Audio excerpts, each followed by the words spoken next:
Dalam hadis ni, Ummu Habibah tanya Nabi sallallahu alaihi wasallam, betulkah pernah jadi satu masa dulu Allah ubah manusia daripada rupa manusia, ubah bagi jadi qiradah, bagi jadi kera? Kata Mis'ar, salah seorang daripada rawi hadis ini, dia tabi'in, dia bukan sahabat. Kata dia, wa arahu qal wal khanazir min maskhin. Betulkah dulu Allah pernah ubah manusia bagi jadi khanazir, bagi jadi khinzir, bagi jadi babi? Betulkah pernah jadi satu masa dulu manusia, sebiji manusia daripada kepala sampai kaki Allah tukar bagi jadi kera, bagi jadi babi? Betulkah pernah jadi benda ni?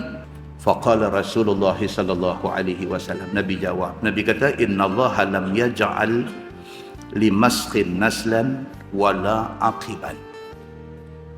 Kata Nabi sallallahu alaihi wasallam, Allah Subhanahu wa taala apabila dia hancurkan satu-satu bangsa,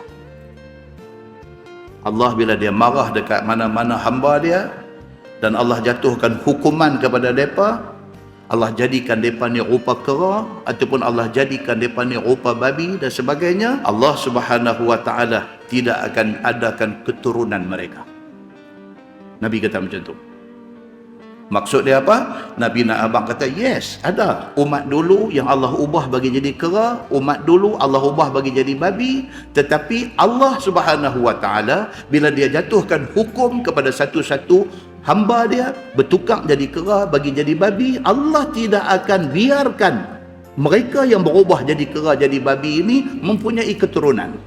Ubah rupa saat mati, dia tak akan kekal lama sehingga dia lahirkan keturunan dia, manusia berupa babi, manusia berupa, tidak akan ada macam tu.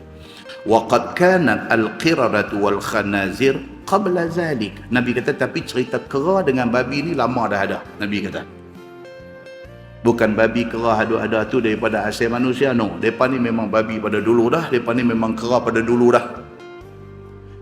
Kecuali ada umat-umat tertentu yang Allah hukum mereka, ubah rupa mereka bagi jadi kera, bagi jadi babi, tapi saat saja mereka mati, mereka tidak ada keturunan. Hadis itu hadis sahih riwayat Imam Muslim.